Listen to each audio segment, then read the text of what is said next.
¿Amén? Amén. Entonces, hermanos, bienvenido al culto.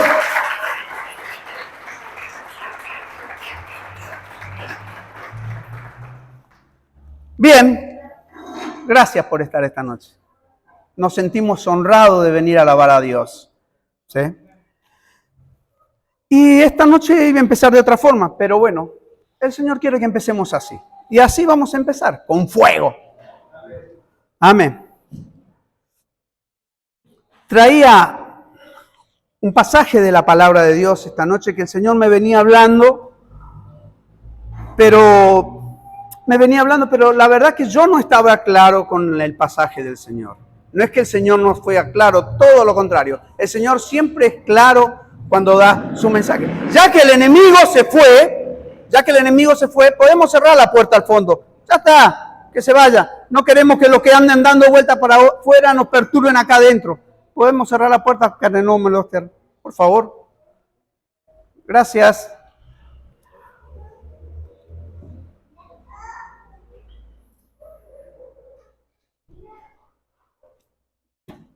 Vamos a leer la palabra en Lucas 23. Vamos a leer varios versículos, pero quiero que le prestemos atención a algunos de los pasajes de estos versículos. En sí, nosotros como cristianos debemos saber, ¿sí?, que muchas veces nuestros actos o nuestros pensamientos son los que nos condenan, porque le damos lugar al enemigo en nuestros pensamientos para que él entre y nos perturbe y nos saque del lugar realmente en el que estamos. Ser cristianos, hijos de Dios, bajo ningún punto de vista nos libera de las pruebas. Las pruebas van a venir, las pruebas las tenemos que pasar, ¿sí? Pero es mejor pasarlas tomado de la mano del Señor y no solo con nuestros propios creencias o nuestros propios medios. A veces cuando nosotros soportamos una prueba creemos que ya está, somos grandes, ya la pasamos, la tenemos clara y no recién empieza. Esto recién empieza. Hasta que nos vayamos a la presencia del Señor, esto recién comienza, hermano. Todos los días nosotros tenemos que estar preparados para la batalla. Y las pruebas van a venir, porque la palabra dice que las pruebas van a venir. Es cómo enfrentamos esas pruebas. Si con fe o con nuestra propia carne. Si nosotros enfrentamos cada prueba, ¿sí?, con nuestra propia carne, y déjeme decirle que en 2 meses estamos liquidados. Le doy 2 meses por ser generoso, ¿sí? Pero una vez que nosotros hemos conocido al Señor, el diablo todos los días va a intentar que usted la pase mal por ser hijos de Dios, simplemente por ser hijos de Dios.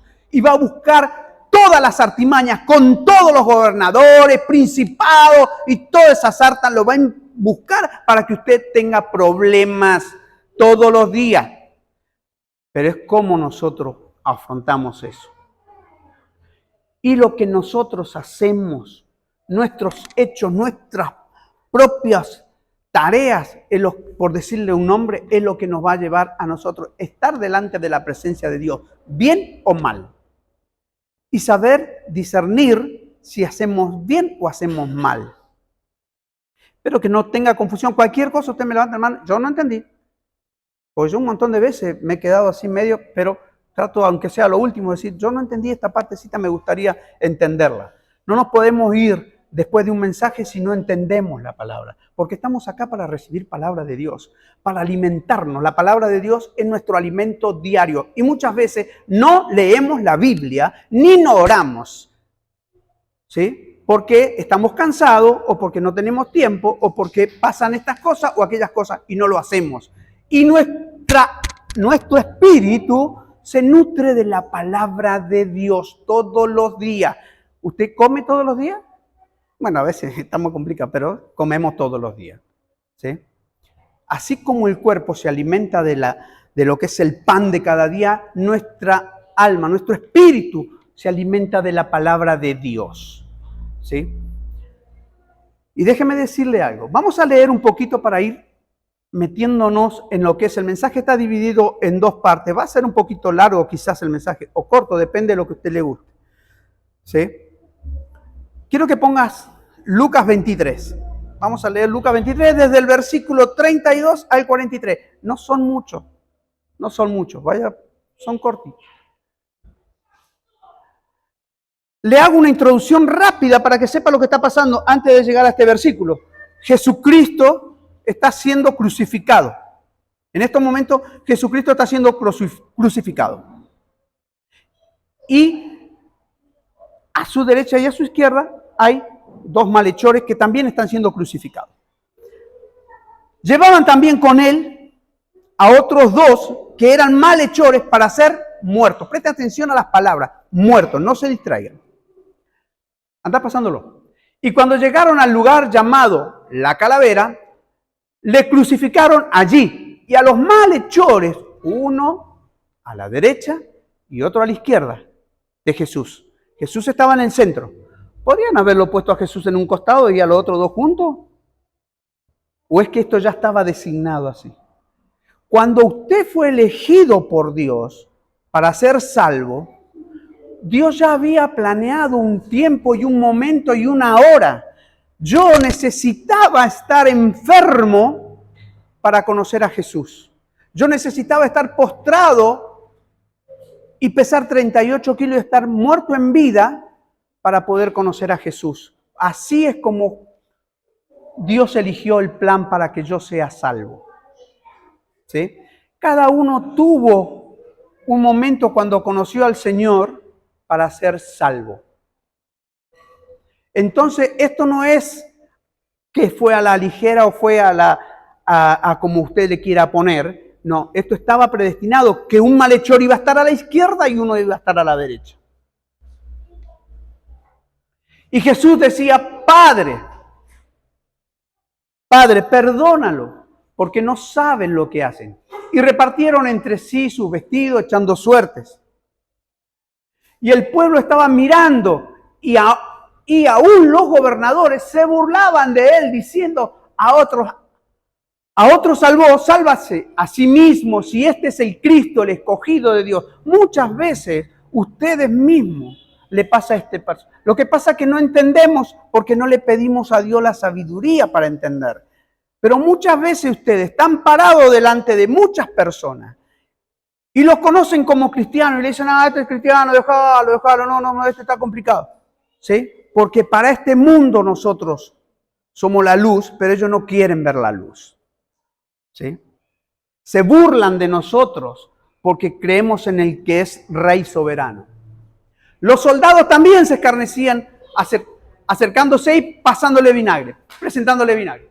Y diciendo, si tú eres el rey, escuche bien, si tú eres el rey, sálvate a ti mismo. Sigue. Había también sobre él un título, escuche, escrito en letras griegas, latinas y hebrea, y decía, el título decía, este es el rey de los judíos. ¿Por qué le habían puesto ese cartel? Le habían puesto para burlarse. Pero ¿era verdad o era mentira este cartel? Este cartel es verdad. Él es verdad. Él era el rey. No solamente es el rey de los judíos, es el rey de los gentiles, es el rey de todo, es el rey mío, es el rey soberano. Jesucristo es el rey. Jesucristo es el rey y a ese rey el que nosotros servimos. Es verdad ese título. Y uno de los malhechores que estaba colgado le injuriaba diciendo, si tú eres el Cristo, sálvate a ti mismo y a nosotros. Sin ningún tipo de problema, fresco le dijo así. ¿Sí? Respondiendo el otro, que estaba en el otro costado, le reprendió diciendo, ¿ni aún tú temes a Dios? Estando en la misma condenación, muchas veces estamos parados en el propio lecho de muerte y ni aún así queremos reconocer. No digo otra cosa, he dicho en el lecho de muerte, porque ni si cuando nosotros estábamos en el mundo que no conocíamos a Jesús, estábamos muertos. Y aún sigue, hay un montón de muertos que no quieren reconocer a Jesús. Simplemente dice, sálvanos. pero no lo reconocemos como nuestro Señor. Lo conocemos, sí sabemos que es Cristo, sabemos que murió, sabemos que resucitó, pero no lo reconocemos como nuestro Señor, no lo reconocemos como el Rey. Y le dice, nosotros a la verdad justamente padecemos porque recibimos, ¿qué dice? Recibimos lo que merecía por nuestros hechos, mas ningún mal hizo. O sea, que mi actitud, mi soberbia, mi pecado me lleva a la muerte, pero no, yo quiero que todo el mundo quede arrastrado conmigo. No reconozco. ¿Sí? Volver al versículo anterior, por favor.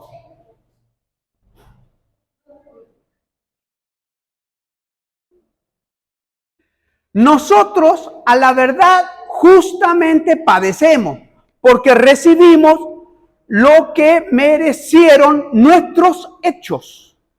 Nosotros somos los pecadores.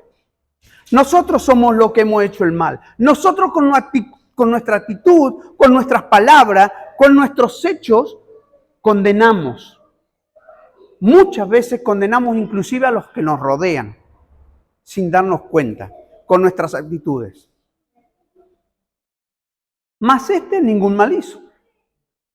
Sí.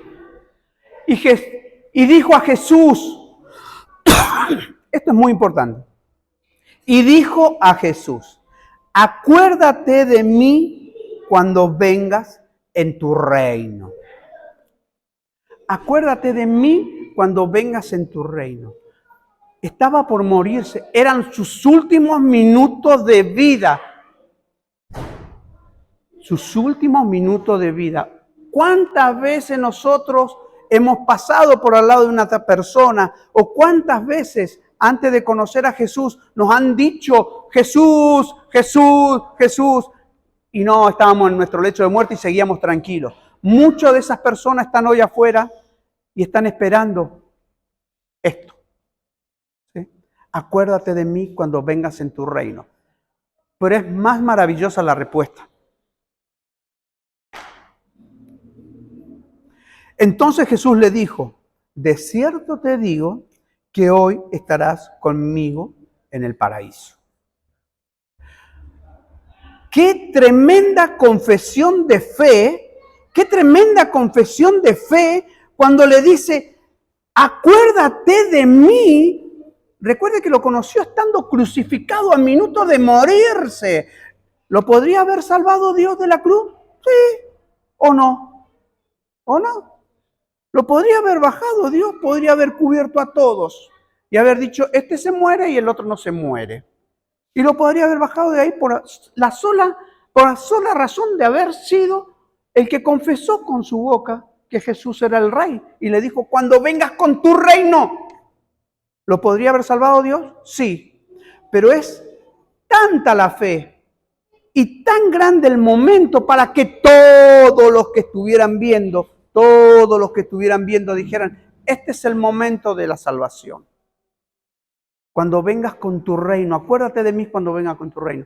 Señor, acuérdate de mí cuando vengas con tu reino, porque esta noche Jesús está aquí. Acuérdate cuando vengas con tu reino, Señor. Levante su mano y dígale, acuérdate, Señor, cuando vengas con tu reino. Acuérdate, Señor. Acuérdate, Señor, cuando vengas con tu reino, porque Jesús le va a decir, de cierto te digo que estarás conmigo en el paraíso. Cuando nosotros confesamos con nuestra boca que Jesucristo es el Rey, dice la palabra que seremos salvos.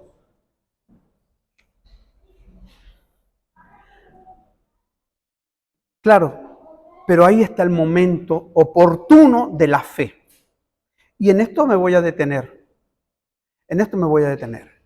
¿Y qué es la fe? ¿Y por qué tanta fe? Si Jesús dijo, vamos a ser salvos, sí, vamos a ser salvos. Dice que si confesamos con nuestra boca que Jesucristo es el Señor, seremos salvos. Que si reconocemos a Jesucristo como nuestro Señor y Salvador, seremos salvos. Eso dice la palabra de Dios. Y eso es lo que yo creo. Pero lo pongo por obra. Ahí está el momento. Nuestra fe tambalea o nuestra fe decae? ¿Pedimos fe? Si pedimos fe, ¿estamos mal o estamos bien pedir fe? Señor, aumenta nuestra fe. ¿Está bien pedir fe? Vamos a ver qué dice la palabra. Ser cristiano no nos libera de la prueba. Eso es, ya lo sabemos. Por lo contrario, como cristianos estamos para soportar la prueba. Dice que si soportamos la prueba, ¿sí? Las pruebas dan frutos. Las pruebas dan fruto. ¿Y cuál es el fruto de las pruebas? La abundancia en la fe. La abundancia en la fe produce paciencia. Pero la paciencia, ¿de dónde surge? De la fe. ¿Y la fe de dónde viene? Muy bien. Dice que había un rey, poderosísimo rey, ¿sí? Y que tenía 19 años. Y que Dios le dice al rey, pídeme lo que quieras y te lo daré. Y entonces el rey le contesta, como estuviste con mi padre, así quiero que estés conmigo. A mi padre lo llenaste de todo, de sabiduría, lo llenaste de gloria. Yo quiero estar como mi padre, pero quiero sabiduría. La sabiduría de Dios produce la fe. ¿Y cómo es esto? Dice que la fe viene ¿por qué? Por el oír. Y el oír, la palabra. Si nosotros no tenemos sabiduría, no podemos crecer en la fe. No podemos crecer en la fe. ¿Y cómo viene la sabiduría? Aquí está la sabiduría de Dios. Aquí está la sabiduría de Dios. Todos los días yo empecé diciéndole que tenemos que leer la palabra de Dios. Todos los días un versículo, un capítulo, 1000 capítulos, lo que ustedes quieran. Usted tiene que leer la palabra de Dios y pedirle a Dios sabiduría. ¿Sí? Vamos a poner el libro de Santiago, por eso le dije que lo iba a dividir en dos, pero fíjese cómo venimos de la fe que tenía este hombre que estaba siendo crucificado al lado de Jesús y le dijo, acuérdate cuando vengas con tu reino. Y no lo había visto a Jesús haciendo milagros. Nosotros lo hemos visto a Jesús haciendo milagros. Yo soy un milagro. ¿Usted es un milagro de Jesús? ¿Usted es un milagro de Jesús? Amén. Mis hijos son un milagro de Jesús. Mis hijos, mis nietos son un milagro de Jesús. Todos los que estamos aquí somos un milagro de Jesús. Todos somos milagros. Y lo hemos visto. Entonces tenemos que creer. Dice Santiago, capítulo 1, verso 2. Vamos a empezar del 2. Bueno, si no está, lo leemos de la palabra directa. Hermanos míos, tened por sumo gozo cuando os halléis en diferentes pruebas. ¿Sí? No es que nosotros somos masoquistas y nos gusta que nos pasen las pruebas, no. Pero las pruebas, ¿sí? ¿Qué dice? A ver. Sabiendo que la prueba de vuestra fe produce paciencia. ¿Sí? Mas tenga la paciencia su obra completa para que seáis perfectos y cabales, sin que os falte cosa alguna. Y el verso 5 dice, y si alguno de vosotros tiene falta de sabiduría, pídala a Dios, el cual da a todos abundantemente y sin reproche, y le será dada. Nosotros, para entender los propósitos de Dios en nuestras vidas, no nos tenemos que ir muy lejos, tenemos que saber leer la palabra de Dios. Cada día que nosotros leamos la palabra de Dios, al principio seguro no vamos a entender nada, porque es muy grande el poder de Dios y está acá. Pero Dios es bueno. Dios es bueno. Mire qué bueno que fue que le dio la oportunidad al que estaba siendo muerto en un minuto de arrepentirse y reconocer a Jesucristo como el Rey y ser salvo. Quizás muchos son cristianos desde la cuna y muchos vienen desde cristianos de chiquitos. entonces ya vienen con eso. Pero los que somos cristianos desde grandes, también tenemos el mismo galardón que es la salvación. A eso apuntamos, eso creemos, en ese Dios es el que confiamos. Todos los días la fidelidad de Dios se manifiesta en su vida, en su casa. Si usted necesita conocer a Dios, debe leer la palabra de Dios todos los días y arrodillarse y postrarse delante de Dios todos los días y pedirle perdón a Dios todos los días. Somos hijos de Dios y a Dios le agrada escuchar su voz. No solamente la mía, la del pastor, la del líder o la del que predica o la de otro que predica en YouTube. No. Dios quiere escuchar su voz. Dios lo ama. Dios tiene un plan de vida para todos, no solamente para los que estamos acá. Los que estamos acá somos una circunstancia que Dios ha puesto para llevar un mensaje. Y este es el mensaje para esta noche. Usted es hijo de Dios y Dios tiene propósitos grandes para su vida. No somos, muchas veces creemos que las pruebas son, se me rompió el lavarropa, el aire acondicionado no me anda, o estoy pasando una prueba. Déjeme decirle, esas no son pruebas. Si creemos que esa es una prueba, no es una prueba de Dios. El auto, la casa, el lavarropa se arreglan. ¿Sí? La fe probada no es un lavarropa, a mí no me lo anoté porque me olvido muchas veces. Entonces, la fe probada no es un lavarropa o un aire acondicionado. La fe se prueba con días oscuros, hermano mío. Los días oscuros, los días de lágrimas, los días difíciles, de momentos difíciles, los momentos de dolor, de sufrimiento, ahí es probada nuestra fe. No con un lavarropa o un aire acondicionado que se nos rompió, eso no se prueba la fe. Los momentos difíciles se prueba la fe. Ahí es cuando somos probados, si realmente tenemos un corazón conforme a Dios o no. Dice que la fe es la certeza de lo que se espera, la convicción de lo que no se ve. ¿Sí? Pero la fe probada es esto. Cuando nosotros realmente pasamos por desiertos, pasamos por valles de sombra, pasamos por hasta llegar a la muerte inclusive, hasta llegar a la muerte, porque quien estaba crucificado al lado de Jesús se iba a morir.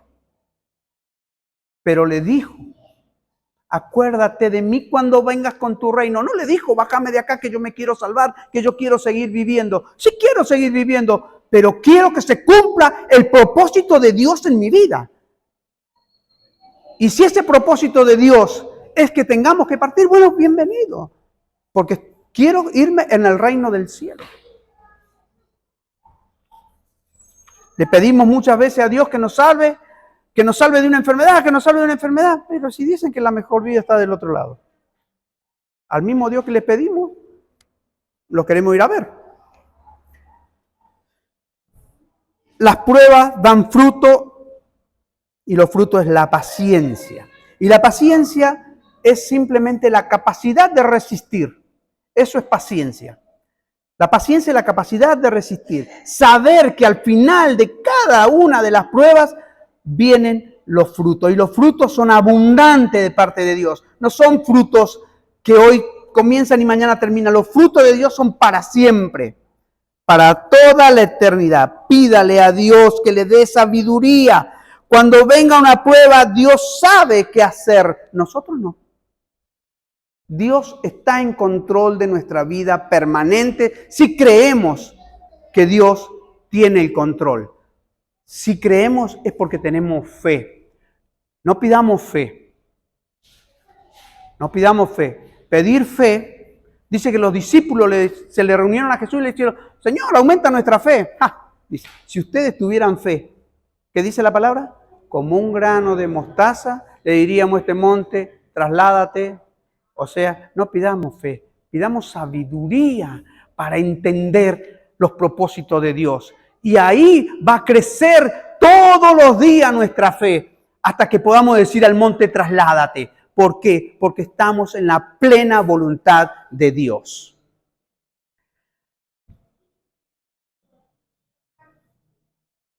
Pedirle a Dios sabiduría cuando venga una prueba, porque Él sabe qué hacer, nosotros no. Para poder resistir este momento. Muchas veces nosotros creemos que la prueba termina y ya está, y ahora viene la bendición de Dios. No, hay pruebas tras pruebas, hermano. Hay pruebas tras pruebas. El tema es el crecimiento de nuestra fe. Sin fe es imposible agradar a Dios. Pero si nosotros le pedimos a Dios sabiduría es porque queremos crecer en esa fe. El crecer en la fe nos va a llevar a resistir la prueba y a tener la paciencia necesaria. No pida paciencia tampoco, porque la paciencia viene por la fe. Y la fe viene por la sabiduría. Entonces nosotros debemos pedirle a Dios, como hizo el rey Salomón, sabiduría para poder guiar al pueblo. Danos sabiduría para poder entender la palabra de Dios, para poder entender los mensajes de Dios, para poder entender este tiempo en el que estamos viviendo. Y Dios se lo va a dar abundantemente, dice. Quiero que en esta noche se lleven no solamente esto de la sabiduría, que es importantísimo, porque todos los días nosotros decimos que tenemos que leer la palabra de Dios. Todo, cualquier líder le dice que lea la palabra de Dios. Pero llévese esta parte, este mensaje de fe para su vida. El mensaje de fe, los mensajes de fe son los que nos alientan a nosotros cada día a seguir caminando en la presencia de Dios. Dice que es tan grande la fidelidad de Dios que nunca se va a apartar de nosotros. Si usted siente que cae, si usted siente que está lejos, si usted siente que no es el momento, no se aparte de la presencia de Dios. Dios no lo va a dejar. Usted nunca sienta lo que el diablo quiere que usted sienta en su mente, que lo ha dejado, que lo ha abandonado, que Dios no lo escucha. Son mentiras. Dios está todos los días. ¿Por qué le puedo asegurar que Dios está todos los días? Porque Él lo ha dicho y Él lo ha prometido. Y Él no es hombre para mentir, ni hijo de hombre. Dios es fiel y su fidelidad es eterna sobre el hombre que le ama y le busca. Llévese este pasaje y póngalo por obra. Acuérdate de mí cuando vengas con tu reino. Esta noche Jesús le está diciendo que el reino de Dios está aquí. Acuérdate, Jesús, de mí. Acuérdate de mi esposa, acuérdate de mis hijos, acuérdate de mi familia, acuérdate de los pastores, acuérdate de los hermanos, de Sandra, acuérdate de Roberto, acuérdate de Ale, acuérdate de Damián, acuérdate de Mario, de Rubén, de Susana, de todos los que estamos acá, de la mamá del pastor. No me voy a acordar ahora. Acuérdate de Mario, de Norma, acuérdate de Elena, acuérdate de Omar, de Iris, de Rubén. Acuérdate de los chicos, Señor. Acuérdate cuando vengas con tu reino. Porque esta noche, a pesar de todo, hemos venido a adorarte y alabarte. En el nombre de Jesús. Recíbalo esta noche. Dios le bendiga.